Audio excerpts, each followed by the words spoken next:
तो नमस्कार पिलाने केमती अच्छे आशा करी समस्त भल थी पढ़ापढ़ी ठीक ठाक चलती पिला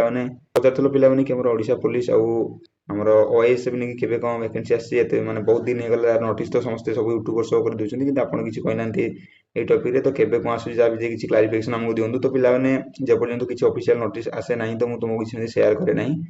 तो यहाँ देख पिला एवं तुमको गोटे बहुत बड़ नोटिस रिलीज होती जोटा तुमको मुझे शो कर दूसरी आमर आरटीआई रिपोर्ट रिलीज होती जोटा कि आमर पिले सब मैंने देते तो सी रिप्लाई रे कौन लिखी ओडिशा पुलिस तुमको ये देखी दूसरी पिलाने ओके फर्स्ट लिखी the type of vacancy of group C under the home department coming for requirement of the constable in the calendar जो 2025 of Odisha industrial security for Bhubaneswar are in the rank of constable देख पिलाने यहाँ जो आम रही OSF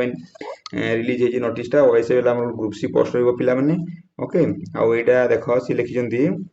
the vacancy of group C under the requirement coming देख OSF जो पिला ग्रुप सी अंडर आसो ओके आउ यहाँ 2000 जो 25 ही पिला आसवाक जाऊँगी सी देख पिला तुम पचार के आसी कौन आसो किसी क्लारिफिकेशन दिंतु किसी ऑफिशियल नोटिस दिंतु देख पिला यहाँ निजे लिखिं ओडिशा पुलिस रिप्लाई देते आरटीआई रिपोर्ट रे कि से 2025 आम तो हो गलानी यहाँ अगस्त होगलानी तो हे तो लेट हो पारे अधिक लेट हेनी पिलाने यही अति बेसी 10-15 दिन लेट हे कि आम सेप्टेम्बर फास्ट वीक रे हो कि लास्ट वीक रे आपको किसी नोटिस माने पूरा रिलीज फुल फर्मा जोटा रही फुल रिलीज हो देखिपार तुम तब से फास्ट कहले आमर जो ग्रुप सी पोस्ट रही तो क्वेश्चन इज ऑफिस देगला तो requirement status of Odisha industrial security for Bhubaneswar is process for publication of requirement in the rank of constable देख पे जो ग्रुप माने ग्रुप सी पोस्ट रही जो आमर ओआईएसएफ ओडिशा इंडस्ट्रियल सिक्योरिटी फोर्स सी पोस्ट ले आसी किसी दिन वेट कर 15-20 दिन भीतर सी किसी माने फुल रिलीज करियो फुल नोटिफिकेशन रिलीज कर देबे एटा सी आरटीआई रिपोर्ट रिप्लाई देछंती कि एटा अंडर प्रोसेस रे अछि एबे प्रोसेसिंग रे अछि पिला माने ओके जो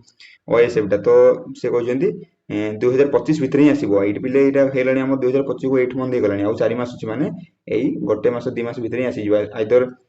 सेप्टेम्बर आसी जिवो नले अक्टोबर फर्स्ट आड़ को पिले सियोर आपन फॉर्म अप्लाई हे जिवो ओके तो पिला देखि पारथो एटा तमर एज पिले कोन रहबो तुम पचारथलो किछि पिला एज कोन रखिबो हमर ओएसएफ नु जेतो हमर माने सेकंड टाइम आसी ओडिसा रे तो एज पिले देखो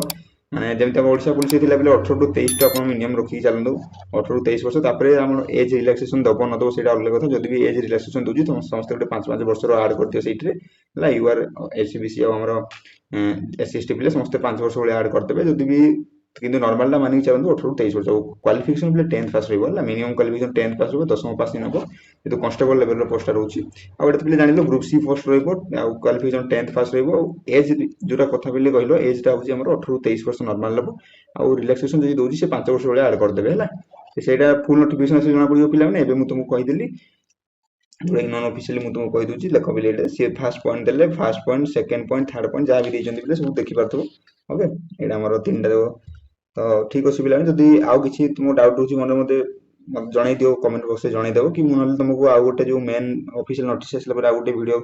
आनिबि तुम पई किबा आउ ए जो पिला गोटे पिला कहि मते कहउथिले ना कोन सिलेबस कोन रहउची केमति कोन प्रिपरेशन सेटा पिला आनिबा गोटे आसु ऑफिशियल नोटिस आसु सेति पई गोटे तमरो सिलेबस कोन रहउची कोन कोन पडिबो सब विषय रे मु तुमको गोटे वीडियो आनि दे देबी ओके तो पिला माने एटा हिथिला तमरो गोटे आरटीआई रिपोर्ट थिला बहुत बड़ इन्फॉर्मेशन होले मन रख यहाँ है तो आउ किसी दिन भितर आसीज जो मैंने पढ़ापढ़ी कर प्रिपरेशन पिला डिफेन्स पिला तो पढ़ी पढ़ी चलो पिला ओके पिला माने जो आम नोटिस भी आरटीआई नोटिस आसला ये जो पिला नुआ पिले चैनल सब्सक्राइब कर दो लाइक शेयर कर दो पिला जहाँद्वारा कि आउ जिते भी सब आस नोटिफिकेशन आसी तुम पाइपर ये चैनल ओके तो रोज पिला थैंक यू।